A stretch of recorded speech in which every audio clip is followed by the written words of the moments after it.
तो hello everyone, क्या हालचाल, कैसे हो। आज हम लोग इस वीडियो में रिव्यू करने वाले हैं द साबरमती एक्सप्रेस को। एक तरह से समझो कि इस साल की one of the most controversial movies में से एक। और उसका रीज़न है कि जिस इंसिडेंट पे ये मूवी बनी है, गोधरा कांड पे 2002 वाला, उस टॉपिक इतना सेंसिटिव था। जब मैंने इसका ट्रेलर रिव्यू किया था और किसी यूट्यूबर ने इसका ट्रेलर रिव्यू करने की जहमत नहीं उठाई थी, क्योंकि मुझको लग रहा था कि हर कोई कंट्रोवर्सी से दूर रहना चाहता है, तो उसके बारे में बात भी नहीं की। और उस रिव्यू में मैंने ये बात बोली थी ना कि मेरे हिसाब से मेकर्स जो हैं वो बीच का रास्ता निकालेंगे।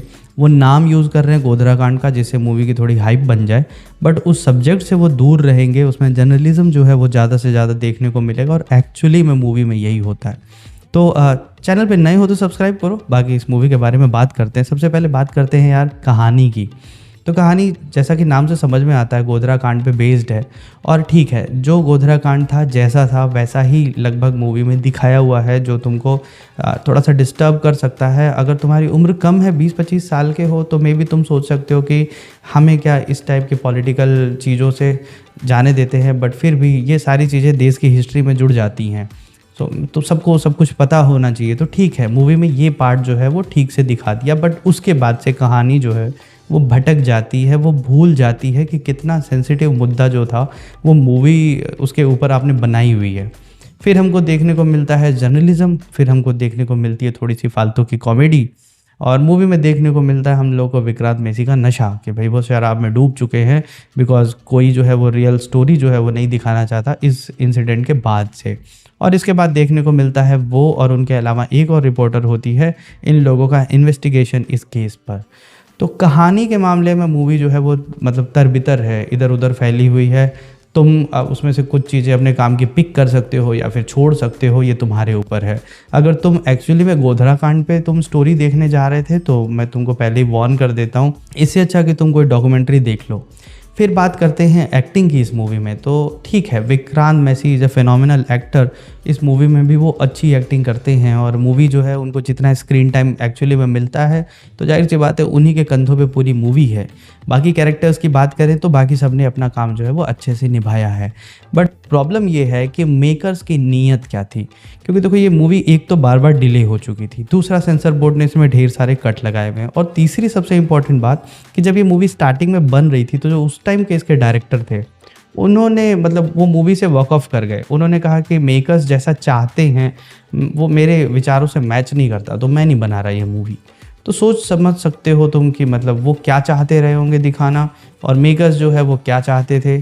तो जो मेकर्स की ख्वाहिश थी वो हमको इस बार सिनेमा में देखने को मिली है, जो कि अनसेटिस्फाइंग रही है। अगर तुम मतलब उस इंसिडेंट को देखने जाना चाहते हो और चाहते हो कि कहानी जो है वो उन लोगों के साथ में न्याय कर रही हो।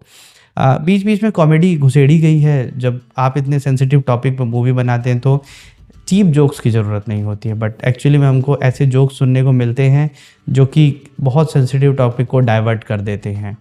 विक्रांत का कैरेक्टर के बारे में ज़रूर कहना चाहूँगा कि एक तरफ वो कैमरा उठाए हुए हैं और दूसरी तरफ वो अपने आप को रिपोर्टर बताते हैं, जर्नलिस्ट बताते हैं। तो मेरे हिसाब से तो शायद कैमरामैन और जर्नलिज्म में बहुत डिफरेंस है। अगर तुमने नायक देखी हो तो किस तरीके से कैमरामैन का कैरेक्टर होता है शिवाजी का, और उसके बाद में फिर वो किस तरीके से रिपोर्टिंग करने लग जाता है, और वो ट्रांजिशन जो है वो इसमें हमको देखने को नहीं मिलता। बाकी मैं तो यही कहूँगा कि देखो, विक्रांत मैसी को सब लोग जानते हैं कि वो एक्सट्रीम लेफ्ट रहे हैं। उनके बहुत सारे कंट्रोवर्शियल ट्वीट्स वगैरह आए हैं जो कि राइट लोगों को पसंद नहीं है, बट सडनली क्या हार्ट चेंज हो गया? तो देखो, बदलती हवा के साथ हर कोई बदल जाता है, बट डैम श्योर कि ये यहाँ बदले नहीं हैं। और कहानी देखो, इंटरटेनमेंट के लिए कोई साबरमती एक्सप्रेस देखने नहीं जाएगा। मुझे नहीं लगता कि ये कोई इंटरटेनिंग मूवी है। अगर बात करूँ मूवी की रेटिंग के बारे में, तो जैसे सेक्टर 36 थी, वो भी मतलब रियल इंसिडेंट्स पे बेस्ड थी, बस उसमें भी बहुत सारी चीज़ें जो थी वो तोड़ी मरोड़ी गई थी, बट फिर भी वो एक पर्टिकुलर क्रिमिनल की कहानी थी, जो कि दिमाग उसका ख़राब होने की वजह से वो कुछ ऐसा कर रहा था।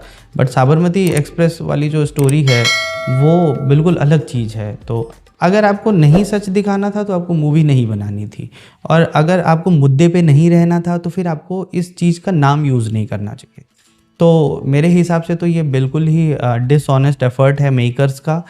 मैं तो यही कहूँगा कि इंटरटेनमेंट के लिए तो मूवी ये बिल्कुल भी देखने लायक नहीं है, बिकॉज इंटरटेनमेंट के लिए तुमको बहुत सारी अच्छी कहानियाँ मिल जाएंगी, और अगर तुम हार्ड ट्रुथ जानना चाहते हो तो भी ये मूवी तुम्हारे लिए नहीं है, क्योंकि तुमको वो भी नहीं दिखाती। बाकी तुम्हारे ऊपर है, तुम ये मूवी देखना चाहो तो देख सकते हो। हाँ, वीडियो को यहाँ तक देखने के लिए थैंक यू सो मच। मिलते हैं अगली वीडियो में। अगला रिव्यू जो आएगा वो आएगा टेरिफायर 3 का, तो चैनल को सब्सक्राइब करो। Bye bye.